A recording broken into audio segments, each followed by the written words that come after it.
1980 ಎಷ್ಟೋ ಗೊತ್ತಿಲ್ಲ ನನಗೆ. ಆ ಸಂದರ್ಭದಲ್ಲಿ ಒಂದು 150 ಕೋಟಿ ಬಾಂಡ್ ಬಿಡುಗಡೆ ಮಾಡಿದ್ರು.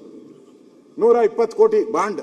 ಅವಾಗೂ ಬಾಂಡ್, ಇವ್ರು ಬಂದ್ರೇನೆ ಬಾಂಡ್. ಸಿದ್ದರಾಮಯ್ಯನವರು 96ರಲ್ಲಿ ಬಾಂಡ್. ಅವಾಗ ಈಗ ಡಿ ಕೆ ಶಿವಕುಮಾರ್ ಅವರೆಲ್ಲ ಎದ್ದು ಗಲಾಟೆ ಮಾಡಾಕ್ಬಿಟ್ರು. ಮಾನ ಮರ್ಯಾದೆ ಇದೆಯಾ ನಿಮ್ಗೆ? ಇವಾಗ ಸಾಲದಲ್ಲಿರೋದು ಮತ್ತೆ ಬಾಂಡ್ಗಳು ಕೊಡ್ತಾ ಇದ್ದೀರಾ. ಬಾಂಡ್ಗಳಿಗೆ ವಿರೋಧಿಗಳು ನಾವು ಅಂದ್ರು. ಇವಾಗ ಏನ್ ಹೇಳ್ತೀರಾ? ಈಗ ಈ ಬಾಂಡ್ಗೆ 48,000 ಕೋಟಿ ಬಾಂಡ್ಗೆ ಅವತ್ತು ಕಾಂಗ್ರೆಸ್ ಪಾರ್ಟಿ ವಿರೋಧ ಮಾಡ್ತು ಬಾಂಡ್ಗಳಿಗೆ. ಇವತ್ತು 48,000 ಕೋಟಿ ಬೆಂಗಳೂರು ಜನತೆ ಮೇಲೆ ಚಪ್ಪಡಿ ಎಳೆಯುವಂತ ಕೆಲಸವನ್ನ ಮಾಡ್ತಿದ್ದೀರಲ್ಲ. ಯಾರು ತೀರಿಸ್ತಾರೆ ಈ 48,000 ಕೋಟಿನ? ಎಷ್ಟು ವರ್ಷಕ್ಕೆ ತೀರಿಸ್ತೀರ? ಇವಾಗ ಆದಾಯ ಇಲ್ಲ, ಮೈನಸ್ ಅಲ್ಲಿ ಓಡ್ತಾ ಇದೆ ನಮ್ದು. ಅದರಿಂದ ಅಧ್ಯಕ್ಷರೇ, ಬೆಂಗಳೂರು ಉಳಿಬೇಕಾದ್ರೆ, ಬೆಂಗಳೂರಿಗೆ ಕಾಯಕಲ್ಪ ಕೊಡಬೇಕಾದ್ರೆ ಈ ಸರ್ಕಾರ ಬಡ್ಜೆಟ್ ಅಲ್ಲಿ ಏನ್ ಹೇಳಿದೆ ಅದನ್ನಾದ್ರೂ ದುಡ್ಡು ಬಿಡುಗಡೆ ಮಾಡಿ. ಈ ಕಸದ ಸಮಸ್ಯೆ, ಹಳ್ಳ ಬಿದ್ದಿರೋ ಗುಂಡಿಗಳು, ರೇವಂತ್ ರೆಡ್ಡಿ ಹಾಕಿರೋಂಥ ಶಾಪ, ಆ ಶಾಪಕ್ಕೆ ಉತ್ತರ ಇಲ್ಲದಂತ ನಿರುತ್ತರರಾದಂತ ನಮ್ಮ ಡಿ ಕೆ ಶಿವಕುಮಾರ್ ಅವರು, ಇದನ್ನೆಲ್ಲ ನೋಡ್ತಾ ಇದ್ರೆ ಬೆಂಗಳೂರು ನಮ್ಮ ಕತಿ ಗೋವಿಂದ ಗೋವಿಂದ ಗೋವಿಂದ ಆಗಿದೆ ಅಧ್ಯಕ್ಷರೇ. ಆಗ್ಬಾರ್ದು. ಬೆಂಗಳೂರು ಉಳಿಬೇಕು. ಕೆಂಪೇಗೌಡರು ಕಟ್ಟಿದ ಬೆಂಗಳೂರನ್ನ ಒಡೆದಿದ್ದಾರೆ. ಈ ಬಡ್ಜೆಟ್ ಅಲ್ಲೂ ಒಡೆದು ಹಾಳು ಮಾಡಬೇಡಿ. ಬೆಂಗಳೂರನ್ನ ಉಳಿಸಿ ಬೆಂಗಳೂರು ಅಭಿವೃದ್ಧಿಗೆ ಅವಕಾಶ ಮಾಡಿಕೊಡಿ ಅನ್ನೋ ವಿನಂತಿಯನ್ನ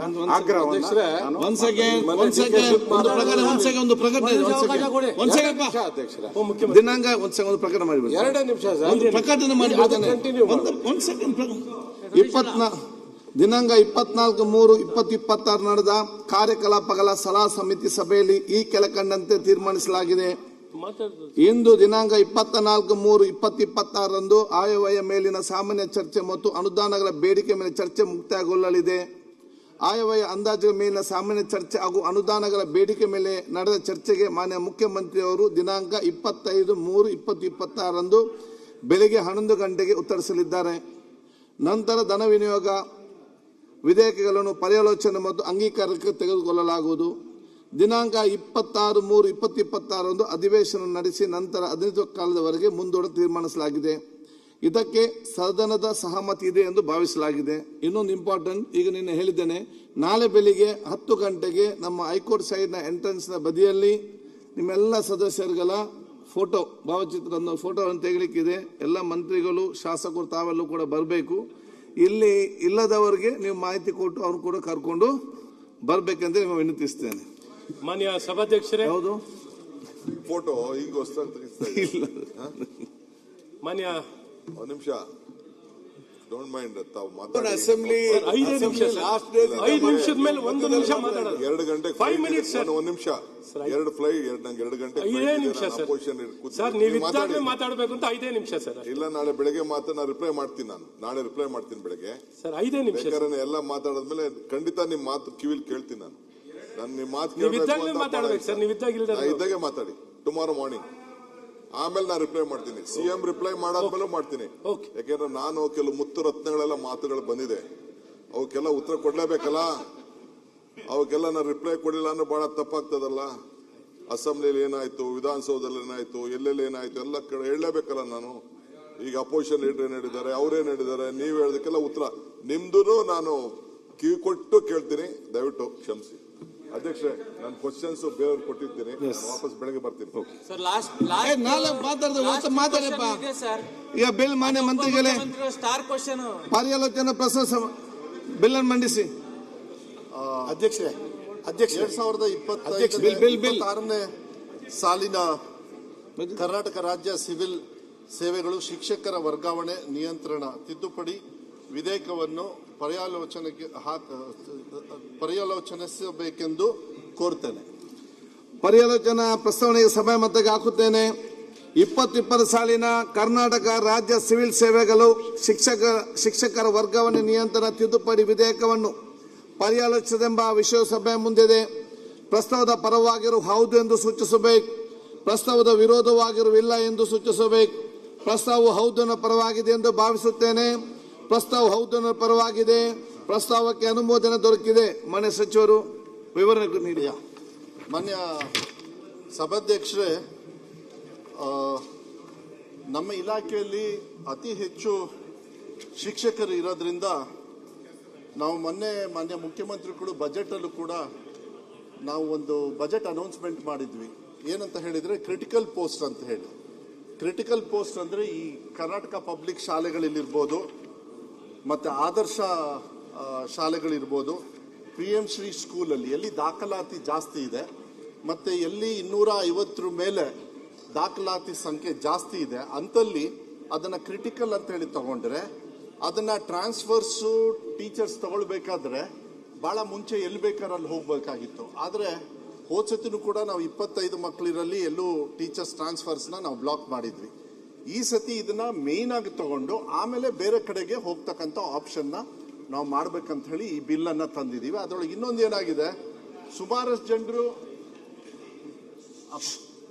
ಸುಮಾರಷ್ಟು ಜನರು ಈ ಒಳ್ಳೊಳ್ಳೆ ಟೀಚರ್ಸ್ ಎಲ್ಲ ಡಯಟಿಗೆ ಹೋಗಿ ಕುತ್ಕೊಂಡ್ ಬಿಡ್ತಾರೆ. ಮಾನ್ಯ ಸಭಾ ಅಧ್ಯಕ್ಷರೇ, ಡಯಟಿಗೆ ಹೋದ್ರೆ 3 ವರ್ಷದ ಮೇಲೆ ಅಲ್ಲಿ ಇರಂಗಿಲ್ಲ, ಮತ್ತೆ ಅವರು ಟೀಚಿಂಗಿಗೆ ಬರಬೇಕಾಗುತ್ತೆ. ಯಾಕಂದ್ರೆ ಒಂದು ಕಡೆಗೆ ನನಗೆ ಶಿಕ್ಷಕರ ಕೊರತೆ ಬೇರೆ ಇದೆ, ಅಲ್ಲಿ ಮಕ್ಕಳಿಗೆ ಪಾಠವನ್ನು ಕೂಡ ಹೇಳ್ಕೊಡ್ಬೇಕಾಗತ್ತೆ. ಅಲ್ಲಿ ಹೋದ್ರೆ ಕೆಲವರು ಡಯಟ್ನ ಸುಮಾರಷ್ಟು ಜನರು, diet is A very important department, ನಮ್ಮ ಸಬ್ ಡಿಪಾರ್ಟ್ಮೆಂಟ್ ಅಲ್ಲಿ ತುಂಬಾ ಒಳ್ಳೇದಿದ್ರು ಕೂಡ ಕೆಲವರು ಹೋಗಿ 3 ವರ್ಷದ ಮೇಲೆ ಅಲ್ಲಿ ಟೀಚಿಂಗಿಗೆ ಬರೋದೇ ಇಲ್ಲ ವಾಪಸ್. ಅದಕ್ಕೆ ಅವ್ರಿಗೂ ಕೂಡ ನಿಯಂತ್ರಣವನ್ನ ಮಾಡ್ತಕ್ಕಂಥದ್ದು. ಮತ್ತೆ ಮೊನ್ನೆನೂ ಕೂಡ ನಾನು ಮೇಲ್ಮನೆಯಲ್ಲೂ ಕೂಡ ಒಂದು ಪ್ರಶ್ನೆಗೆ ಉತ್ತರವನ್ನ ಕೊಟ್ಟಿದ್ದೆ. ಈ ಏನು ಮಕ್ಕಳಿಗೆ ಡೆಲಿವರಿಯನ್ನ ಕೊಡ್ತಾರೆ, ಅದಾದ್ಮೇಲೆ ಮಕ್ಕಳಿಗೆ ಪೋಷಣೆ ಮಾಡೋದಕ್ಕೆ ಪಾಪ ತಾಯಂದ್ರಿಗೆ ಬಹಳ ತೊಂದರೆ ಆಗೋದು. ಅವರಿಗೆ ಹೇಗೆ ನಾವು ಡೆಲಿವರಿ ಟೈಮಲ್ಲಿ ಅವರಿಗೆ ರಜಾ ಕೊಡ್ತಕ್ಕಂಥದ್ದು ಇದೆಲ್ಲದ್ರೂ ಕೂಡ ಜೊತೆಗೆ ಸುಮಾರು 5 ವರ್ಷ ಮಕ್ಕಳು ಮೇಲ್ ಬೆಳವಣಿಗೆ ಆಗೋವರೆಗೂ ಕೂಡ 5 ವರ್ಷಕ್ಕೆ ಅವರು ಪ್ರಯಾರಿಟಿ ಮೇಲೆ ಎಲ್ಲಿ ಬೇಕೋ ಅಲ್ಲಿ ಅವರು ಟ್ರಾನ್ಸ್ಫರ್ಸ್ನ ತಗೋಬಹುದು ಅಂತ ಹೇಳಿ ಅವರಿಗೆ ಪ್ರಯಾರಿಟಿ ಮೇಲೆ ನಾವು ಕೊಡ್ತಕ್ಕಂಥದ್ದು. ಯಾಕಂದ್ರೆ ಮಾನವೀಯತೆ ಬಹಳ ಮುಖ್ಯ ಆಗುತ್ತೆ. ಮಕ್ಕಳು ಕೂಡ ಬೆಳವಣಿಗೆ 5 ವರ್ಷದವರೆಗೂ ಅವ್ರು ಒಂದೇ ಕಡೆ ಇರ್ತಕ್ಕಂಥದ್ದು ವ್ಯವಸ್ಥೆಯನ್ನ. ಮತ್ತೆ ಬೇರೆ ಬೇರೆದೆಲ್ಲ ಇದೆ ಕಲ್ಯಾಣ ಕರ್ನಾಟಕದಲ್ಲಿ. ಯಾಕಂದ್ರೆ ಶಿಕ್ಷಕರ ಕೊರತೆ ಆಗಬಾರ್ದು ಅಂತ ಮಿನಿಮಮ್ 10 ಇಯರ್ಸ್ ಅವ್ರ ರಿಕ್ರೂಟ್ಮೆಂಟ್ ಆದ್ಮೇಲೆ 10 ಇಯರ್ಸ್ ವರೆಗೂ ಅವರಿಗೆ ವಲಯ ಅಂದ್ರೆ ರೀಜನಲ್ ಇಂದ ಇನ್ನೊಂದು ಕಡೆಗೆ ರೀಜನಲ್ ಬರಬೇಕು ಅಂತ ಹೇಳಿ ನಾವು ಅವಕಾಶಗಳನ್ನ ನಾವು ಕೊಡ್ತಾ ಇಲ್ಲ. ಅದಕ್ಕೆ ಇದು ನಾನು ಎಲ್ಲ ಕಡೆನೂ ಕೂಡ ಮಾತಾಡ್ಬೇಕಾದ್ರೆ ಸದಸ್ಯರು ಕೂಡ ಹೇಳ್ತಾ ಇದ್ರು ನಮಗೆ ಶಿಕ್ಷಕರ ಕೊರತೆ ಇದೆ, ಶಿಕ್ಷಕರ ಕೊರತೆ ಅಂತ ಹೇಳಿ. ನಮಗೆ ಈಗ ರಿಕ್ರೂಟ್ಮೆಂಟ್ ಪ್ರೋಸೆಸ್ ಸ್ಟಾರ್ಟ್ ಆದ್ರೆ ಒಂದು ಹಂತಕ್ಕೆ ಬರ್ತದೆ, ಅತಿಥಿ ಶಿಕ್ಷಕರನ್ನ ಕೊಡ್ತಕ್ಕಂಥದ್ದು ಎಲ್ಲ ಕಡೆನೂ ಕೂಡ ಕೊಡ್ತೀವಿ, ಎಲ್ಲಿ ಶಿಕ್ಷಕರಿಲ್ಲ ಅಲ್ಲಿ ಕೊಡ್ತೀವಿ. ಆದ್ರೆ 250 ಮೇಲೆ ಮತ್ತೆ ಇಂಥ ಶಾಲೆಗಳಿಗೆ ಟೀಚರ್ಸ್ನ ನಾವು ಟ್ರಾನ್ಸ್ಫರ್ ಆಪ್ಷನ್ಸ್ನ ಫಸ್ಟಿಗೆ ನಾವು ಕೊಡ್ತಕ್ಕಂಥದ್ದು ಬಿಲ್ಲನ್ನು ನಾನು ತರ್ತಾ ಇದ್ದೀನಿ. ಅದಕ್ಕೆ ಎಲ್ಲರ ಸದಸ್ಯರ ಒಂದು ಸಹಮತನು ಕೂಡ ಈ ಸಂದರ್ಭದಲ್ಲಿ ಕೇಳಲಿಕ್ಕೆ ಇಷ್ಟಪಡ್ತೀನಿ. ಓಕೆ, ಸರಿದೆಯಾ? ಏನಿಲ್ಲ, ಸ್ವಲ್ಪ ಇನ್ನ ಡೀಟೇಲ್ ಆಗಿ ಎಕ್ಸ್ಪ್ಲೇನ್ ಮಾಡಿದ್ರೆ ಚೆನ್ನಾಗಿತ್ತು. ಕ್ವಶನ್ ಕೇಳಿ, ಏನ್ ಬೇಕು ನಿಮಗೆ? ಇಲ್ಲ, ಈ ಬಿಲ್ ಈಗ ನಮ್ಗೆ ಕೊಟ್ಟಿದ್ದಾರೆ, ಅಟ್ಲೀಸ್ಟ್ ಅವರು ಬಿಲ್ ಅನ್ನ ಸರಿಯಾಗಿ ಎಕ್ಸ್ಪ್ಲೇನ್ ಮಾಡಿದ್ರೆ ಎಕ್ಸ್ಪ್ಲೇನ್ ಮಾಡಿದ್ರೆ ನಾವು ಅರ್ಥ ಮಾಡ್ಕೊಳ್ತೀವಿ. ಈಗ ಕೊಟ್ಬಿಟ್ಟು ಬಿಲ್ ಇಟ್ಬಿಟ್ಟು ನಾನು ಈಗಲೇ ನಾವು ಕ್ಲಿಯರ್ ಮಾಡಿ ಕೊಟ್ಟಿದ್ದೆ. ನೀವು ಬರುವಾಗ ಲೇಟ್ ಆಯ್ತು. ಯಾವುದು ಬೆಲೆ ಕೊಟ್ಟಿದ್ರು ಬೆಳಗ್ಗೆ ಎಲ್ಲಿ ಕೊಟ್ಟು ನಾನು ನೋಡ್ತಿದ್ದೆ ಅಧ್ಯಕ್ಷರೇ. ಹೌಸ್ ಪ್ರಾರಂಭ ಆದಾಗ ಒಂದು ಬಿಲ್ ಮಂಡಿಸಿದ್ರು, ಇನ್ನೊಂದು ಬಿಲ್ ಅನ್ನು ಮಂಡಿಸಿ ಅದನ್ನು ಚರ್ಚೆಗೆ ತಗೊಳ್ಬೇಕು ಅಂತೀರಿ. ಅದಾದ್ಮೇಲೆ ಬೇರೆ ವಿಷಯಗಳು ಪ್ರಸ್ತಾಪ ಆಗ್ತಿತ್ತು ಸದನದಲ್ಲಿ. ಬೆಂಗಳೂರು ವಿಷಯ ಮಾತಾಡ್ತಿರ್ಬೇಕಾದ್ರೆ ಬೆಂಗಳೂರು ವಿಷಯ ಕೇಳೋದ ಅಥವಾ ನಿನ್ನೆ ಮಂಡನೆ ಮಾಡಿದ ಬಿಲ್ ಇದು, ನಿನ್ನೆ ಮಂಡನೆ ಆಯ್ತು. ದೊಡ್ಡ ಬಿಲ್ ಅಲ್ಲ, ಸಾಧಾರಣ ಬಿಲ್ ಇದು. ಆಯ್ತಪ್ಪ, ಇದಕ್ಕೇನು ಬಹಳ ಇಲ್ಲ ಅಂದ್ಕೊಳ್ತೀನಿ. ಮಾನ್ಯ ಸಭಾಧ್ಯಕ್ಷರೇ, ಸರ್ ಈಗ ದಯವಿಟ್ಟು ಮಾನ್ಯ ಸದಸ್ಯರು ಒಂದು ನಿಮಿಷ, ಬಿಲ್ಲು ಚೆನ್ನಾಗಿದೆ. ಮಾನ್ಯ ಸದಸ್ಯರು ಈಗಾಗಲೇ ಹೇಳ್ದಾಗೇನೆ ಕಾಯ್ದೆ ಮಾಡೋದು ಸರ್, ಇದು ಹೌದು ಕಾಯ್ದೆ ಮಾಡೋದು. ನಾವು ಸ್ವಲ್ಪ ಓದ್ಕೊಂಡು ಅವ್ರಿಗೆ ಗೈಡ್ ಮಾಡಿದ್ರೆ ಕಾಯ್ದೆ ಯಶಸ್ವಿ ಆಗಬೇಕು. ಓದಿಕೊಳ್ಳಿ, ಎಷ್ಟು ನಮ್ಮ ವಿರೋಧ ಇಲ್ಲ ಇದಕ್ಕೆ,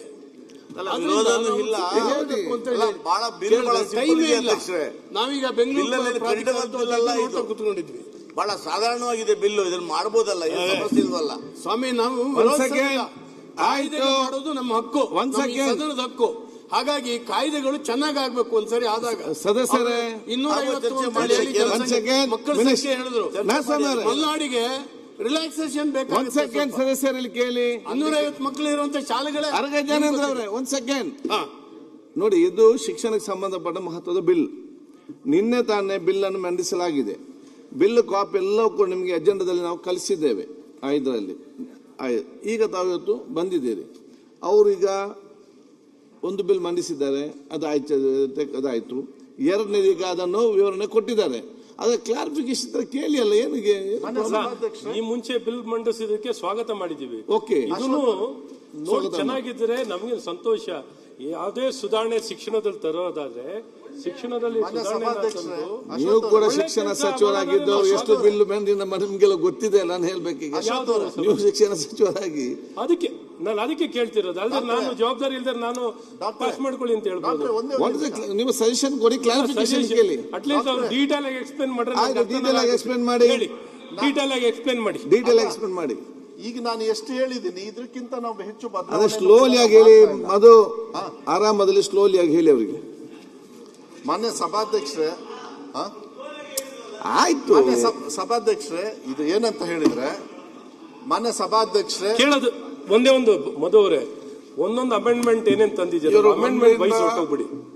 ನೀವು ಅಮೆಂಡ್ಮೆಂಟ್ ವೈಸ್ ಮಂತ್ರಿ ಒಂದೊಂದು ಅಮೆಂಡ್ಮೆಂಟ್ ಏನ್ ತಂದಿದ್ದೀರಾ ಒಂದೊಂದು ಅಮೆಂಡ್ಮೆಂಟ್ ಎಕ್ಸ್ಪ್ಲೇನ್ ಮಾಡಿ ಅಷ್ಟೇ.